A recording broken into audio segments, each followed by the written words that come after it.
think we can get started.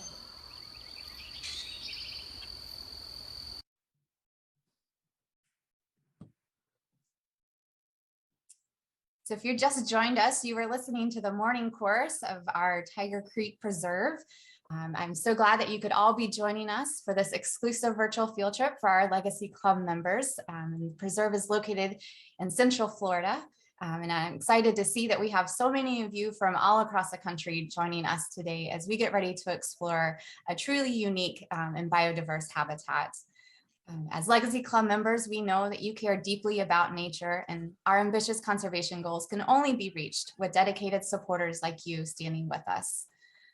It is because of your generosity that we are able to protect remarkable places like the one we will visit today and ensure that future generations are able to enjoy their splendor as well.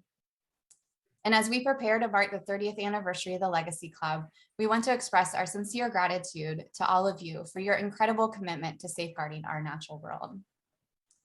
I'm Elaine Lyles, a Legacy Club Stewardship Manager at the Conservancy, and I'm joining you from my home in Central Florida. And before we head out into the landscape, I want to review just a few brief Zoom housekeeping tools. So at the bottom of your screen, you're going to notice a toolbar with several icons.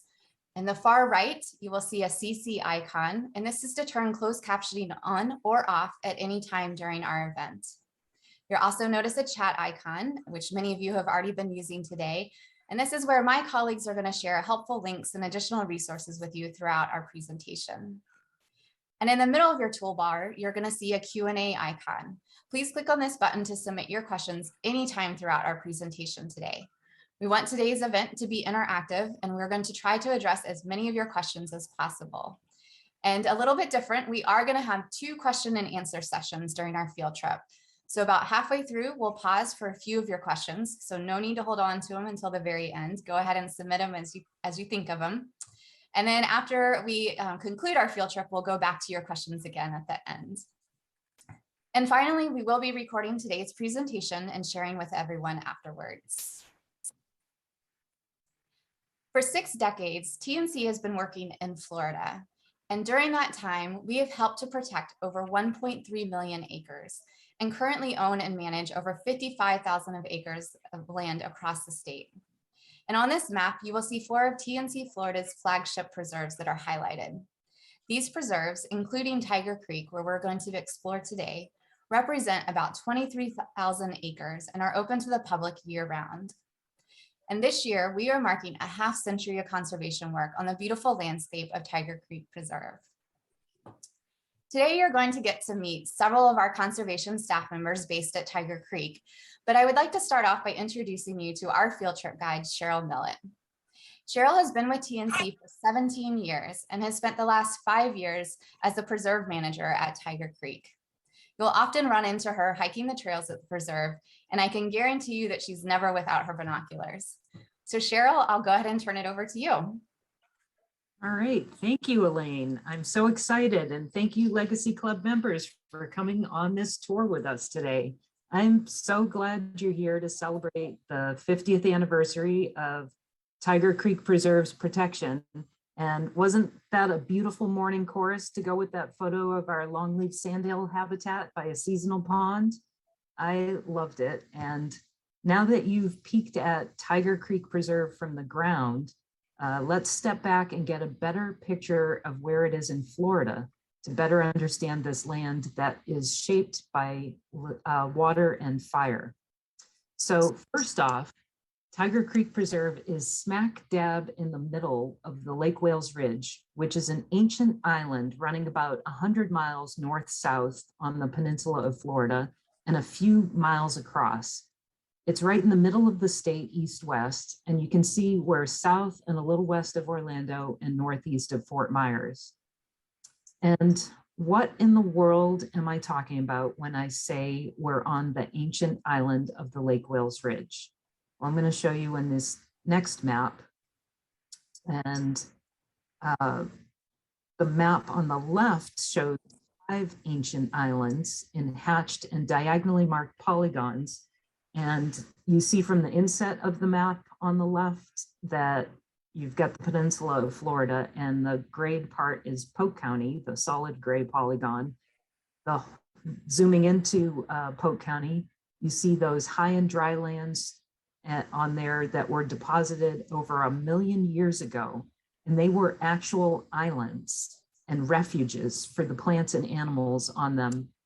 And this was back when sea levels were higher and most of Florida was underwater up to about the Pleistocene era.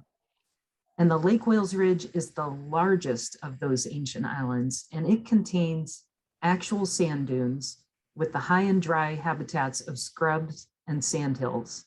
And the plants that grow here, they're a hardy bunch. They live on relatively nutrient-poor, deep, sandy soils, and many of them also are special in another way. Since they developed separated from the mainland, there are many endemic species, which means they exist nowhere else on Earth, but they only live on the Lake Wales Ridge. And it's a biodiversity hotspot, and I'll highlight some of the rare plants and animals found here as we go through this tour. But first, still a little bit of where we are. Looking back at the map on the left, you can see the outline of Tiger Creek Preserve in black in the middle of the Lake Wales Ridge. And then when you look over to the satellite map on the right, you'll see that same outline of Tiger Creek Preserve in red. Tiger Creek Preserve contains about 4,980 acres of protected lands and waters, and it's got 2 blue lines running through it, not actual blue lines that you can see from the air, but we pointed this out so that we could show you our 2 blackwater streams. Patrick Creek flowing up from Lake Patrick to the southwest on the bottom left, and our namesake Tiger Creek flowing from the north. And they both meet up, and Tiger Creek keeps flowing to the east out to Lake Walkenwater. I also want to point out the yellow lines on this map, which are over 10 miles of hiking trails.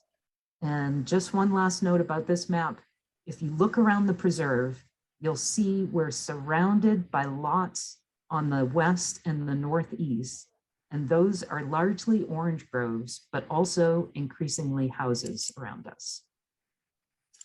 So we're happy to be celebrating the 50th anniversary of the protection of Tiger Creek Preserve, but our story goes back longer than that. And I'll show you on this next slide that back in the very early 1920s, it was a gleam in the eye of Edward Bach of the beautiful botanical gardens in Carillon Tower that you see on the left, that's in Lake Wales. And he wanted to protect Tiger Creek as a more natural lowland complement to the botanical uplands of Bach Tower. And his dream didn't come true then in the early 1920s, but 50 years later, his successor, Ken Morrison, worked with eminent botanist George Cooley, who's commemorated in this plaque that we have in our office, the Tiger of Tiger Creek. He was also a trustee on the board of the Florida chapter of the Nature Conservancy.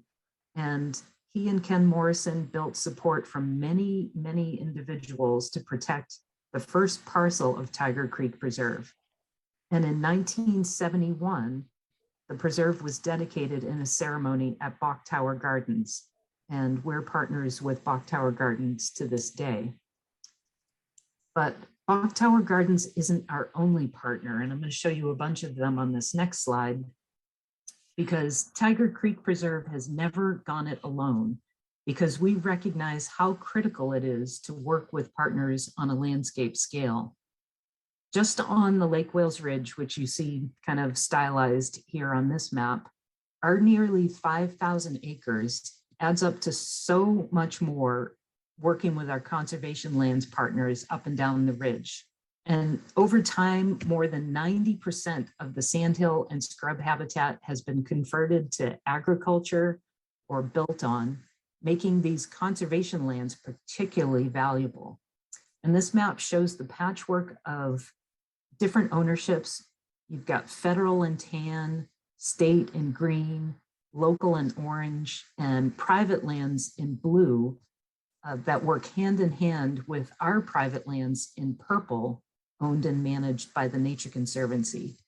And we have a long history of working together on the ground with all these partners, And we are constantly learning from each other and from scientists with the latest research in our partnership groups that we helped pioneer with these other partners, including the Lake Wales Ridge Ecosystem Working Group, the Heartland Cooperative Invasive Species Management Area, the Heartland Longleaf Local Implementation Team. Now I sound like I'm just saying a lot of words, and I could tell you all about the wonders of those groups, but that is all background for what we're here for, which is a field tour. So let's get started and climb up on our 18-passenger swamp buggy. Check out the bright green palmettos on the left. Keep your hands in the vehicle, stay seated at all times, and let's get rolling. You notice that I wasn't lying about Tiger Creek Preserve being on sand, and we're going to start off heading through Sand Hill. And you can see some tall green pines and grayish looking oaks as we roll along. And now I'm going to show you where you'll be going with this hiking trail map of Tiger Creek Preserve. This one showing the different trails with the colors of the blazes that mark their paths. So we start down by the office off of Funstein Road and head north. And if you look at this picture, you think Florida's flat. Not this Florida, in Central Florida. As we climb the hill past these pines, we'll stop at the top and look over one of the many ephemeral ponds on the preserve. So I'm going to show you an ephemeral pond here, which means it's seasonally dry in the top photo or wet, as you see in the bottom photo. And seasonally drying out is great for frogs because their tadpoles can avoid predation by fish, which aren't found here. And even though we typically get 50 to 55 inches of rain a year, a lot of that is during the rainy season of June through September, and it can get droughty in the dry season. I said rainy season is June. Well, it's May. It's pretty dry right now, and especially with the drainage from those sandy soils. And we came up and over a hill to get here. So I'm going to show you on this next slide that it's the preserve elevation changes and ridges that create these ponds. These hills, like the one you see on the left-hand side and the one on the right, on the far side of the pond, are the ancient dunes, and the low elevation spots where the water settles in those ponds, those are the swales. So we call that dune and swale topography. And the preserve elevation ranges from 70 to 135 feet above sea level. On the Lake Wales Ridge itself, it can get much higher. I mean, it gets to a nosebleed height of about 300 feet at its highest on the Lake Wales Ridge. So I'm going to show you this on this next slide. The Lake Wales Ridge is an uplands recharge area in Central Polk and Highlands County, which means we contribute water to the Floridan aquifer, which is where Florida's drinking water comes from. And before it gets to the Floridan aquifer, underneath the limestone that underlays Florida's peninsula, it is in the surficial aquifer, which can be 10 to 300 feet of unconfined sand that holds a lens of water. And we're trying to get a better understanding of that surficial aquifer and how it feeds the Floridan aquifer.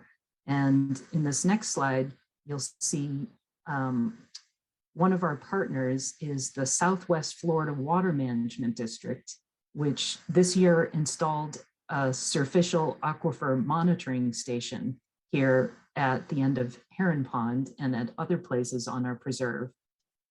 And that's to help understand how our water supply is affected with increasing population and development. And now we're going to continue our trek past Heron Pond. And don't forget to look down, because, we're driving on this sandy path and you may see some clues on that path of animals that are out on the preserve. And so I'm going to show you one of them next, which is the sand skink.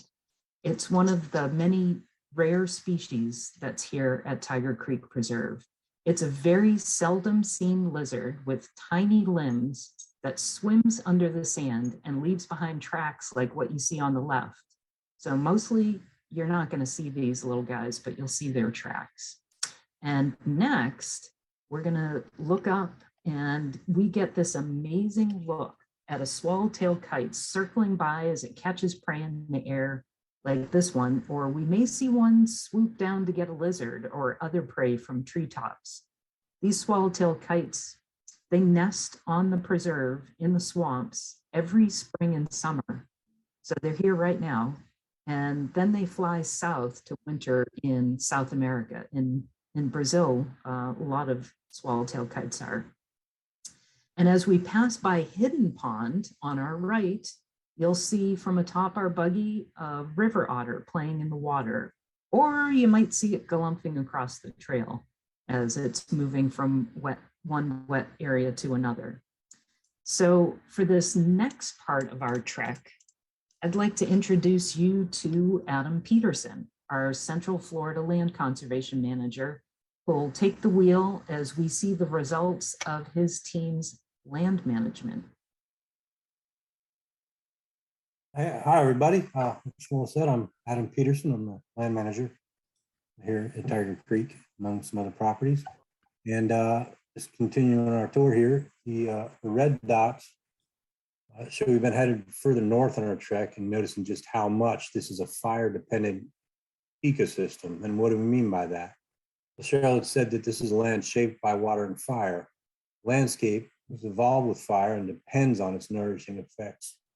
We talked about dry and wet seasons, and as we move from the dry season towards the wet, the thunderstorms start rolling in, start the wet season, and there'll be frequent afternoon thunderstorm occurrences. But when the thunderstorm season starts, we get lightning while it's still relatively dry, and that's when Florida would historically get lightning-ignited fires that would prune back the shrubs, some of the trees, and keep our uplands like scrub and sandhills relatively low and open. So, and here's a prime example that we show on our buggy tour, right at our boundary with our neighbor.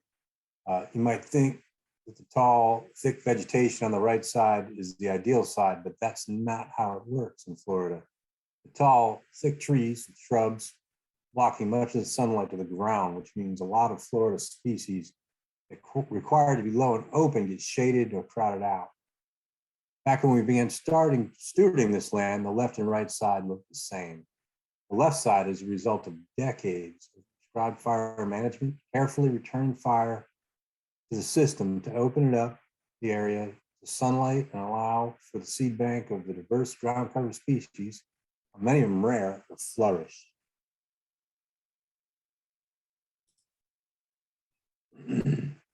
So how do we do that? Well, with care, lots of training, planning, experience, mentoring, and hardy souls working in the heat of Florida to set controlled burns. We've been driving our buggy on some of the fire breaks or sandy breaks in the fuel of pine needles, leaf litter, and vegetation. Allow our fire staff to safely manage those fires.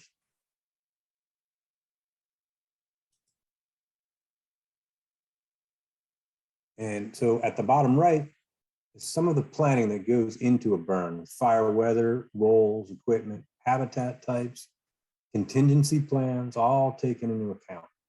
Our teams are some of the most experienced in the world. We share that experience by training, by mentoring student groups, like burn through spring break teams, and provide experience to national prescribed fire training center teams, teams from across this and other countries. On the left is one of the many Bahamian team members we've worked with, since they also have fire-dependent habitats to manage. So all of this work in the service of keeping fire in the system that helps our habitats flourish. Many plants have adaptations to fire that may be perfectly suited to this shaping force. On the left side, you see what could be thought of as the destruction of fire with blackened ground and vegetation. But if you look closely, you'll see some green in the center on those blackened stalks sticking up.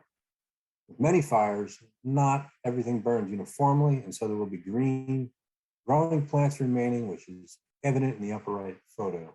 Also, those blackened stalks on the left are palmettos, which are highly flammable, and they, like a lot of plants in these fire-dependent habitats, have more of the resources on the ground than you see above ground. They will sprout from these roots, like the plum on the right side, soon after the fire.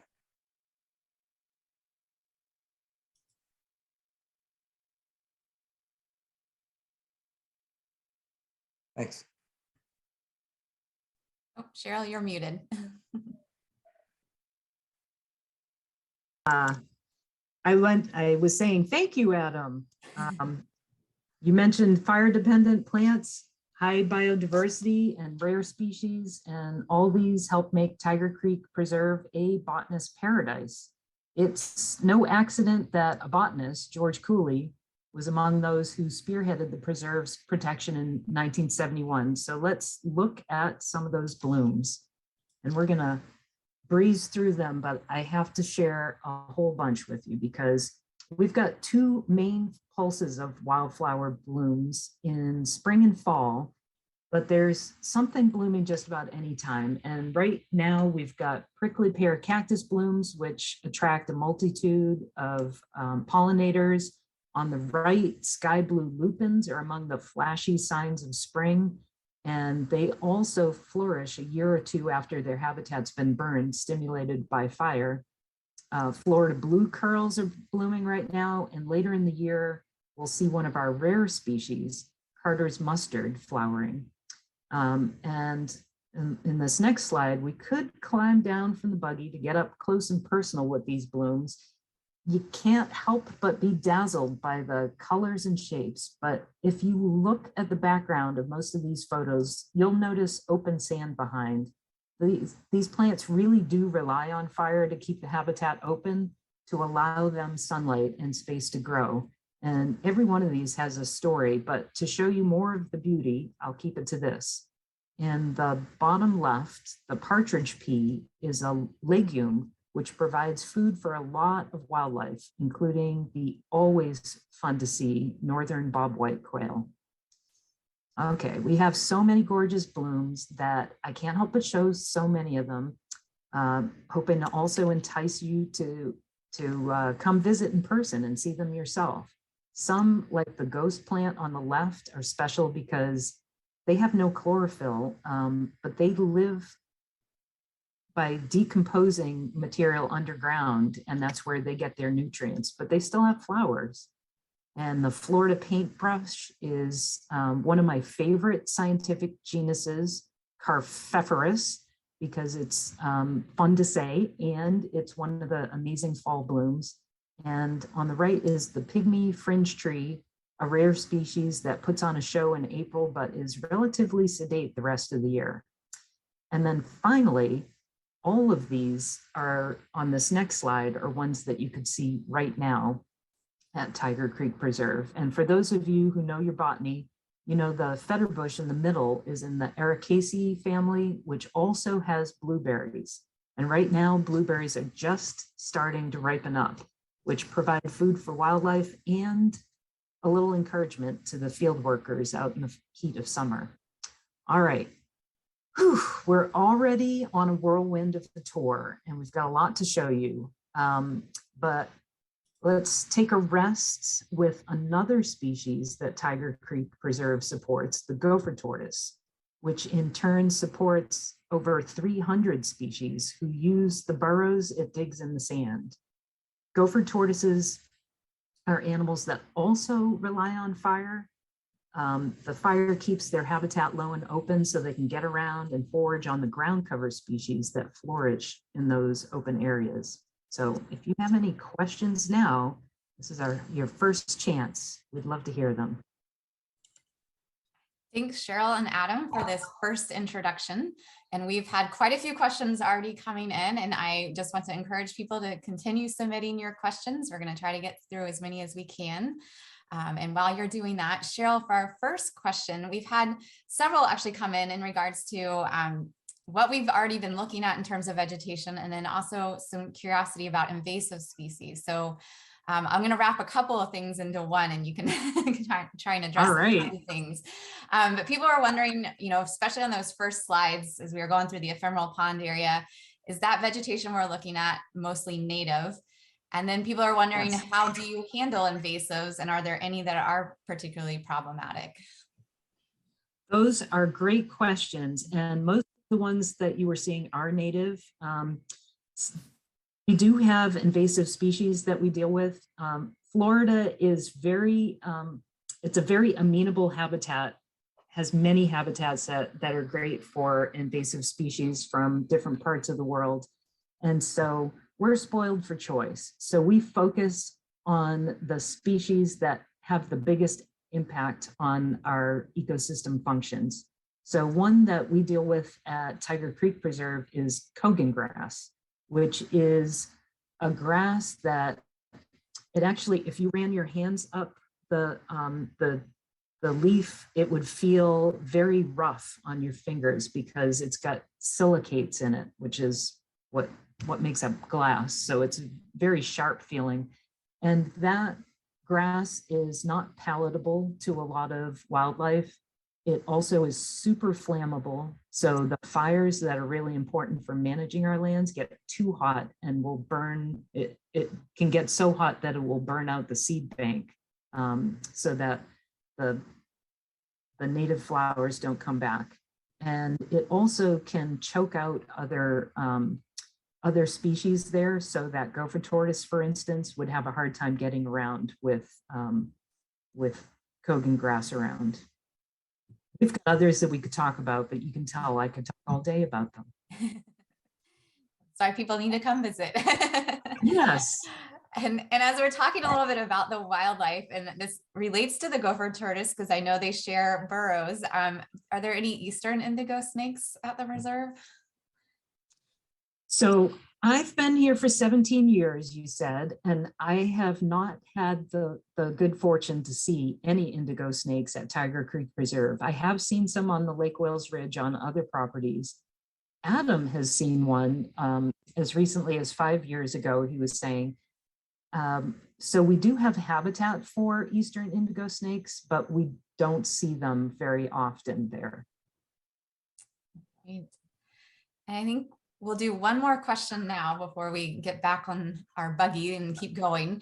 But for this one, and Adam might want to chime in a little bit too on here, but people are wondering how, with the preserve being in close proximity to other urban development, how does the preserve interface with development around? And I know that probably plays into controlled burns and things like that. So how's the preserve affected in that regard? Yeah, sure, I can take that. Well, probably about half of the preserve, our interface is with agriculture, primarily citrus, which turns out to be a great neighbor to have, especially because fire management is such a big part of what we need to do. But it is a concern and sort of a threat as development looms larger and larger on fire. Is something we're really concerned with. Is the development coming in around the preserve and impacting our ability to manage. Yeah, so a big part of what we are looking to do is there are so many new people moving into Polk County, especially these days. So people who aren't familiar with prescribed fire as a necessary management tool, we're looking to connect with folks to let them know more about it. And so that's something that we're looking to do. Right. All right, well, we are gonna keep moving. So we'll get our swamp buggy started again. And this time, how about we head a little bit towards the creek? Awesome. So let's look how far we've come. It is amazing. We've gotten to one of my favorite spots on the tour, our namesake Tiger Creek by the Pink Creek Bluffs Loop Trail, which is one of my favorites to hike on. And it's where the dunes and swales result in high bluffs overlooking the creek. It's a stunning blackwater stream winding through the uplands. And let's take a look because we have some beautiful video. And this video shows the oxbows where the stream takes hairpin turns as it wends its way. I said Tiger Creek flows out to Lake Walkenwater, and that water flow continues onto the Kissimmee River, which flows south to Lake Okeechobee, making Tiger Creek Preserve part of the Northern Everglades. And you can see from this photo, we've got a lot of swamp on our preserve, as you might imagine. And if you looked at that hiking map closely, our hiking trails don't go through the swamp so much. But here, let's take a closer look at our Blackwater stream. Both Patrick and Tiger Creeks are Blackwater streams where the water is clear, but it's dark tea colored because of all the tannins that come from the vegetation that seep into the water that seeps downhill into the stream. And so those tannins come from things like the oaks. And on this next slide, you'll see our water levels of these creeks, they rise and fall through the wet and dry seasons, just like with the ephemeral ponds water levels. And during hurricanes, these wetlands can help buffer the impacts downstream, and they can hold water and release it downstream a lot more slowly over time instead of in a huge, intense flooding pulse. And so that helps to protect properties downstream by having these natural areas. And from the bridge over the creek, one of our 4 bald eagle nests on site is visible in the sand pine in the distance here, but don't strain your eyes because we'll get a closer look in this next picture here. Those eagle nests are monitored by dedicated volunteers as part of Eagle Watch, where we share data with another one of our many partners, Florida Audubon. And in this next picture, this year, that nest fledged 1 eaglet, and we had 2 more eaglets that fledged at a nest along Patrick Creek. And one of our volunteers, Linda Fish, who took these photos and who grew up near Tiger Creek and roamed here as a youngster, she comes out frequently to enjoy all the new sights and volunteer with us. And she shared these photos on the next slide of a barred owl pair that nest by the creek, and they have fledged many young owlets these past several years.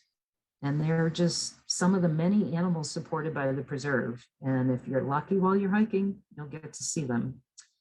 And we got caught up with these eagles, owls, and oxbows and flowers. Oops, I love that. I forgot that we had some audio there. We get caught up with all of these flowers by Tiger Creek, but now we're going to climb back in the buggy and start heading back with a stop at Trish's Peak, where we'll take a short 1/4 mile hike up the hill on the Orange Highlands Loop Trail. So it's not going to be too taxing, but it's going to be a great place to soak in the beautiful view of the sandhills and ponds around us. And we walk past beautiful turkey oaks. On the left, you can see the leaves shaped like turkey feet, and enjoy the gnarled flat tops of longleaf pines. And I could tell you a whole story about longleaf pines themselves, but we'll save that for another day. Maybe if you come down to visit. And suffice it to say right now, they help define one of the most special habitat types here: longleaf, turkey oak, sandhill. And that habitat harbors a lot of those beautiful blooms you saw. I like when a habitat is named by things that you can remember because you see them. And it also, that longleaf pine habitat harbors gopher tortoises, and longleaf pinewood helped build the eastern US back around the turn of the 1900s. And we're working with partners throughout the Southeast to restore those habitats. And while you're at Trisha's Peak, you can sit down and enjoy the scenery in the shade, thanks to a beautiful pavilion built by a team of student interns a few years back. And on this next slide, you'll see Saneja in the rafters as she was helping to build that pavilion. This team was composed of 4 high school students from Atlanta that worked with us in the heat of summer in July to learn about conservation careers with a college student mentor. And this was part of our Center for Conservation Initiatives in Florida, where our preserves and programs are working together to advance conservation and inspire the next generation.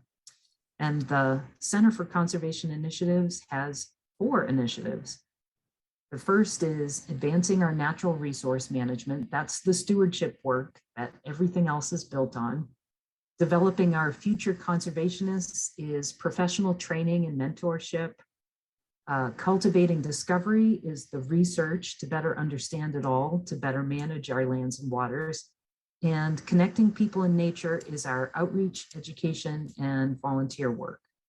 So you've already heard about some of the work that we've started towards those initiatives. And I've got some pictures that show some more of that. With the mentoring of the next generation, you see the results of their work building that pavilion that you saw Saneja on. And they also learned about Florida scrub jay, red cockaded woodpecker monitoring, prescribed fire, invasive plant treatment, trail maintenance, and many conservation careers. And on the bottom right is a reminder of the stewardship training and mentorship that we mentioned earlier. And on this next slide, we have some examples of the programs that we're building towards with research partnerships, like in the upper left, the monitoring we do with our partners, Archbold Biological Station of the very rare Ziziphus plant that was transplanted onto our preserve from plants grown at Bach Tower Gardens in their plant conservation program, and beetle sampling by a research partner.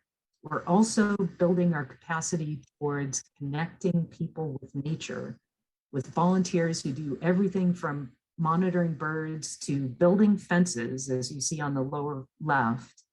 And we host walking and buggy tours, as you see in the lower, middle, and right. And we host student groups, and we're looking to build that. But here's a picture of a middle school group that's shown in the upper right, who were able to conduct some self-directed inquiry into bald eagle prey items from a fallen nest one year. And next, as part of our 50th anniversary, towards that end of building our capacity, in January, we were able to hire a new outreach and volunteer specialist, Ginny Hamilton, and she's here to talk with you about some of that work. So welcome, Ginny. Thanks, Cheryl. We were also able to add new work campers to the entrance of our Creek Bluffs Loop Trail, who serve as volunteer preserve ambassadors. And in June, we look forward to onboarding our first outreach and education intern for the Center for Conservation Initiatives that will be shared with Disney Wilderness, Tiger Creek, and Blowing Rocks Preserve. On Earth Day, we attended our first outreach event at a nearby state park and inspired 2 groups we talked to that day to hike at Tiger Creek Preserve for the first time that next week. We've got a lot of exciting upcoming 50th anniversary events, like the Nature Inspires Art Contest starting in June, that will accumulate in an art show at the Lake Wales Art Center in November. If you can't attend in person, we will be hosting an online event on Facebook Live mid-November with the artists and artwork. So you're more than welcome to join us. As you can see, we have a lot of ideas to connect people with nature. And if you'd like to hear more about them, we'd love for you to sign up for our Tiger Creek quarterly e-newsletter to keep in touch. All right. Well, thanks, Jenny. Now that the buggy is rolling back to the office, We've gone on a journey, but we've barely scratched the surface of all the wonders of Tiger Creek Preserve. You can tell, we want to tell you about all of them. But right now, it's time to climb down and use the facilities where our staff offices are before you drive down and out past the orange groves that surround the preserve. But wait, there's always a little something more at Tiger Creek Preserve, and today's no different. So on this next slide, you're going to see between the office and Otter Pond behind it are a pair of stately sandhill cranes with their little young. Ah, so cute. And we thank you for spending a little time with us on the trail and always for supporting us as we celebrate our 50th anniversary and work on building our Center for Conservation Initiatives capacity and our programs. And we're happy to take any questions that you have now. All right. Thank you so much, Cheryl and Adam and Jenny, for all of that information. We've been getting a lot of questions coming in, and people, please continue to submit those if you want to. But Cheryl, we've gotten quite a few in terms of hurricanes in the preserve, actually. I know many people in our audience today are not familiar with hurricanes in Florida, and curious, since the preserve is a high point, does that affect the preserve more when hurricanes come through, or has there been much of impact from hurricanes at the preserve in past history? We do get impacted by hurricanes. So you heard I got here 17 years ago. That was the year after 3 hurricanes crossed over Tiger Creek Preserve, and Adam was here then. I got to miss all of that and thought that it's unlikely to happen again. So I probably picked the best time to be here. But we also had Hurricane Irma came over our preserve, and we were closed for a little while afterwards to clear up all of the fallen trees afterwards. I mentioned that buffering of water from downstream neighbors, and Adam and I got to go to Tiger Creek, where that bridge goes right across. And we walked underneath the bald eagle nest, looked at the bridge, and actually we couldn't see the bridge. It was all underwater, and there was an alligator laying on top of the bridge. And so a lot of water was held there and helped our downstream neighbors, but it all returns back to a lower level after a time. When I first moved here in 2005, after those 2004 hurricanes, everyone kept telling me, our preserve is not normally like this, because those sandy roads had water flowing across many of them. We really can hold a lot of water here. Yeah, and we can be impacted by hurricanes just like anybody else. And in your response there, you actually just answered another question. Someone asked, are there alligators at the preserve? So you just answered that. And then Absolutely. Also, people want to know, has there been a panther spotted at the preserve? That is a great question. We would love to see a panther here. We've had some tracks. We had a researcher had some cameras out. Never saw panthers on that camera. We saw bobcats. They are on our neighboring property, the Lake Wells Ridge State Forest. They've been seen there. So I'm sure that they've been here. We just haven't had the luck to see them. And when is the best time to visit to see wildlife? Wildlife is tough because they might be busy with their own lives, is how I think about it. And so they may not show up where we want to, where we're walking and want to see them. But I don't know, we can get some good birds. We do a Christmas bird count at the preserve. If anybody's interested in volunteering, just reach out and let us know. We're going to incorporate more people this year for our Christmas bird count. And we get to see lots of different birds here. Everybody in our circle counts on us for a hairy woodpecker because nobody else sees them. Yeah, it's hard to say the best time to come for animals. You just have to be lucky when you come out, because they're there, but they move around. Great. Dodgy answer. You're not guaranteeing anything. So. Not guaranteeing anything. Yeah. One person was interested in knowing, when you were talking about how the ridge formed, is the ridges what used to be similar to modern day barrier islands off of the east coast of Florida? Would that be a similar concept? It is kind of like that. It's not a barrier because there wasn't a mainland right next to it, but it is similar to that. We are higher up. And we've gotten quite a few questions too in regards to climate change and the preserve. And I know there's lots of studying still being done, and this is an area where lots of research is going into, but has there been noticeable changes because of climate change to water levels on the preserve, or is sea level rise? Does it affect the preserve at all? Are we concerned about that? We are concerned about what are going to be the climate change impacts. And one of the things we're worried about is, we say that fire is a shaping force that we need to keep our native species here, and particularly our rare species. And as there's more carbon in the atmosphere, things tend to grow quicker. And then that means that your fire return interval, the time between the next time that you need to burn the habitat to keep it low and open, is going to get shorter. And so that may be something that's more challenging for us to do as time moves on.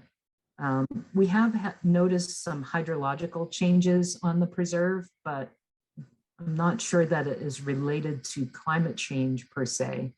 I mentioned our relationship with Bok Tower Gardens back in the day. So we have a rare insight into what the preserve was like back in like 1920, 1924. And that shows that an area that was wet woods was some sawgrass marsh back in the day. And after those 2004 hurricanes, we saw that all those trees started dying. They were too flooded, and it's turning back into marsh. And we were puzzled by that. And it actually looks like it may just be part of a long natural cycle that we wouldn't otherwise know about without that information. Very interesting. Yeah. For our next class question, someone has said, with the decline in the Florida citrus industry because of disease and other variables, is there an opportunity for TNC to acquire additional land near the preserve, or to work with those landowners? Is that something TNC has its eyes set on? Or we're always looking for how can we optimize our boundary to be able to do the land management that we need to do, and to create a nice wildlife corridor with our partners and by extending our own lands. So we're always looking for those kinds of opportunities, and we've done mapping exercises that show, places that would help us to do that. Yeah, we're always looking for that. But it always requires, we only work with willing sellers, so it requires people being willing to sell. So, yeah. Right. And looking at those adorable sandhill cranes, someone has commented that their parents in Sarasota have said that the sandhill crane population has started to decline over there. Have we seen that in this area of Florida? I have not heard anything about that here where we are, and I've not observed that at all. But I know that Florida Fish and Wildlife Conservation Commission does keep track of rare and common species, including sandhill cranes. And we have our resident sandhill cranes that will produce those babies here, and we also have migratory sandhill cranes that just come here and spend the winter and then go back north to breed. So there can be things off of our preserve that can affect our populations here. Same thing with the swallowtail kites. Things that happen in Brazil could affect our birds that we also see here.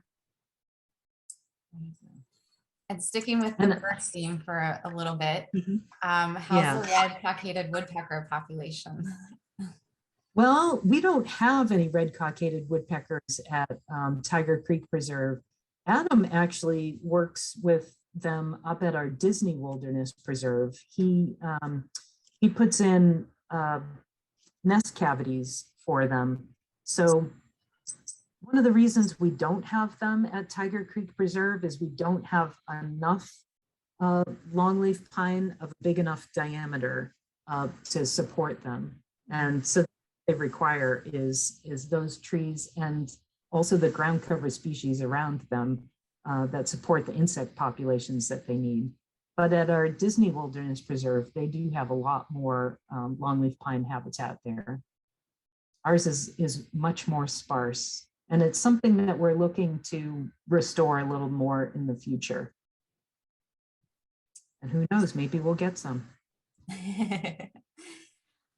right, I think we might have time for just one or two, maybe two questions. Mhm. I'm looking, actually, I'm gonna maybe combine a couple of them here. Do we have an idea to what extent historical fires were set and managed by indigenous groups in Florida? And Adam might have something too to contribute here. Yes, I would love to, or Adam, if you have something to say about that. Yeah, could you repeat that question? I caught the half of it. Yep, it was to what extent were historical fires set and managed by indigenous groups in Florida? And are we aware of that information? Is that anything that has influenced our practices too? Yeah, absolutely. So indigenous people certainly use fire in Florida for pretty much the same reasons that we do today. In order to, one, manage the fuels and mitigate for damage from wildfires. They certainly would have done it for that, and also to keep the habitat open for game management and hunting, and just keep the land protected, productive and healthy. So we know that indigenous peoples definitely use fire. However, the evidence really shows that fire was an integral part of these systems long before humans inhabited Florida. So the indigenous peoples were really doing what we're doing, and that is sort of mimicking the natural process of fire in the area. Yeah, I love, Adam, that some of the research into that looks at old tree stumps and their tree rings and fire scars in them, and I love that it's called pyrodendrochronology. Yeah, it's the study of the history of fire through those tree stumps. Great. Well, we're coming to the end here. I think Cheryl will ask for my last question, and it's a two-part for you. If you had only a couple hours to spend at the preserve, what trail would you recommend? And what has been your favorite wildlife or plant sighting at the preserve? Oh my gosh, they might both be in the same place. So I would go on that Wakeford Road side of the preserve that goes across Tiger Creek and up on the Creek Bluffs Loop Trail. And actually, this was during COVID. I was hiking the preserve an awful lot, like a lot of other people, and getting some I don't know, some encouragement from being out in nature. And early one morning, as I was hiking up that Wakeford Trail before I got to the creek, there was a thundering right in front of me, and it was a black bear that I think had been laying down by the edge of the trail and did what you hope a bear does and runs away from you. But yeah, that's a great place. I cannot guarantee a bear sighting. but that's my favorite. And somebody asked the best time to see wildlife. If you like seeing nesting bald eagles, we have some very visible nests on that side and on our Funstein Trail side, and they nest over the winter. So it's a great time to come. That's where I would go. Creek Bluffs Loop Trail. You've just set high expectations. Yeah. All right. Well, I want to thank you again to Cheryl and Adam and Jenny for joining us today to share your expertise as well as provide us a small glimpse into this special place. I know there's lots more to see and you have to come and visit yourself. I also want to thank everyone in our audience for sharing your time with us today. I hope we sparked an interest for you to come visit us soon at Tiger Creek. If you still have any questions that we weren't able to answer during our field trip today, please let us know. Feel free to send us an email at webcast@tnc.org, and I'd be happy to follow up with you afterward. And as we continue to provide opportunities like these for you to connect with our work, not only here in the States, but globally as well, we would appreciate receiving your feedback. And my colleague Darcy is going to be sharing a link to a survey with you in our chat window. We appreciate you taking just a couple minutes to share your thoughts with us. And before we head out, I also want to remind everyone to reserve your space if you haven't already for our next webinar series for Legacy Club members. It's a two-part series titled Forests, Communities, and Hope. And we will be taking a look at two critically important regions for biodiversity and climate change mitigation. We'll be looking at the Brazilian Amazon on May 24th and the Appalachians on June 7th. So to register, just visit nature.org/webtalks. And my colleague Darcy is also going to share a link for everyone for that in the chat window. And one final reminder, if you are interested in signing up for that newsletter, go back in the chat and pull that link out to sign up for that newsletter so you can stay up to date on all the happenings at Tiger Creek, and I'll be happy to share that with everyone afterwards as well. So thank you again for joining us and for your commitment to our mission. Together we are shaping a brighter future for people and nature. So take care, and we look forward to seeing you back here on May 24th for a look into our work with local communities and other partners in the Brazilian Amazon. Have a great rest of your day. Thanks, y'all.